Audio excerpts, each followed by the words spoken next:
Hi, I'm Madeline. And I'm Jordan. We are presenting our abstract titled Academic Performance Among Accelerated Second Degree Nursing Students, the Role of Previous Degrees in Graduating Nursing GPA on the NCLEX Success. There are multiple paths to becoming a registered nurse. The first one is a hospital-based program lasting 18 to 20 months. Once obtained, many students immediately begin to work in the hospital where they received their diploma from. Later, hospitals give a certain amount of time to go back and get their first degree. An associate's degree lasts 2 to 3 years and can be done through a community college. 4-year accelerated and master's entry programs can be done through universities. An Absn program is an accelerated Bachelor of Science in Nursing program. Beginning as early as 1971, these programs were created to allow individuals holding a bachelor's degree in another field to obtain a degree in nursing within a shorter duration, ranging from 13 to 18 months.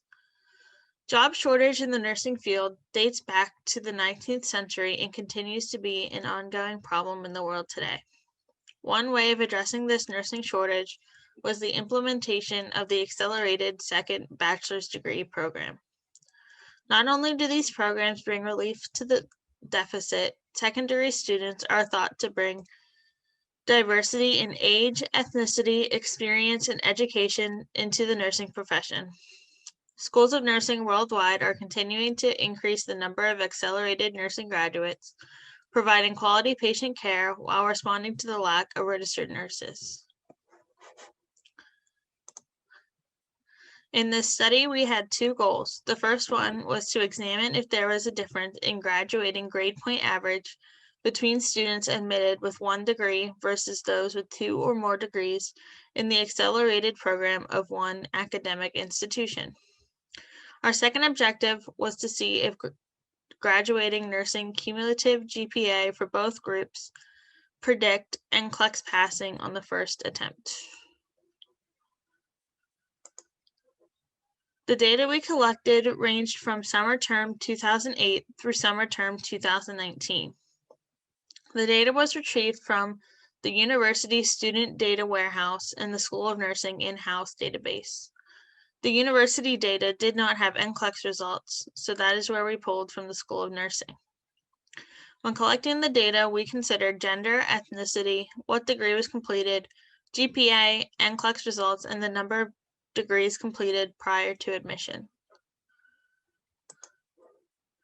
These are the demographics of the data that we collected. There were 475 females in the group and 116 males. The majority ethnicity seen was non-Hispanic white, followed by Asian Pacific, African American/Black, Hispanic, not stated as putting ethnicity on a college application is optional, and American Indian. Students with 1 previous degree were admitted to the program with backgrounds in Bachelor of Science, Bachelor of Arts, Bachelor of Music, and 48 others. Students with 2 previous degrees were admitted with Master of Science, Master of Arts, Master of Business Administration, Master of Public Health, Doctor of Philosophy, and 8 others.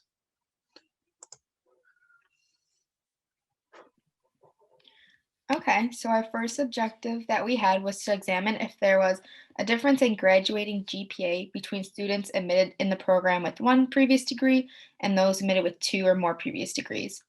An independent t-test was conducted to compare the graduating cumulative GPA between these 2 groups. So the table shows the results from our independent t-test. Our null hypothesis was that there was no difference in cumulative GPA between the students with 1 previous degree and those admitted with 2 or more previous degrees. There were 531 students with 1 previous degree in the program, and they had a mean cumulative GPA of 3.46 and a standard deviation of 0.29. And then those with 2 or more previous degrees, there were 60 of these students admitted, and they had a mean cumulative GPA of 3.43 and a standard deviation of 0.38. The t-value that we calculated was negative 0.542 with a degree of freedom of 589, and the p-value calculated was 0.588. So with this p-value of 0.588, the results show that this p-value is not significant, so we are accepting the hypothesis that there is no significant difference in cumulative GPA for students with one previous degree and those with two or more previous degrees in the ABSN program. Our second objective was to determine if graduating nursing cumulative GPA for both groups is a predictor of passing the NCLEX on the first attempt. An independent t-test was conducted to compare the cumulative GPA differences between pass-fail rates on NCLEX for the first attempt. So for this, our null hypothesis was that there was no mean difference in graduating GPA between passing or failing the NCLEX on the first attempt. From our data, 532 students passed on the first attempt, 59 failed out of a total of 591 in the program. The mean GPA for those who passed was 3.49 with a standard deviation of 0.28. Those who failed had a mean GPA of 3.14 and a standard deviation of 0.26. And then the total mean GPA for everyone was 3.46 with a standard deviation of 0.30. The t-value that we calculated was 8.997 with a degree of freedom of 589, and the p-value calculated was less than 0.01. So with a p-value of less than 0.01, the results show that the p-value is significant, so we are rejecting our null hypothesis, meaning that there is a significant difference in mean GPA between those who pass and fail the NCLEX on their first attempt. From these results of our independent t-test, we have concluded that there is no significant difference in academic performance in the ABSN program between students who have one previous degree and those who have two or more previous degrees. Also, we have concluded that our graduating GPA is a significant positive predictor for those who will pass the NCLEX on their first attempt. Because of this, students who graduate with a high cumulative GPA have a higher chance of passing NCLEX on their first attempt.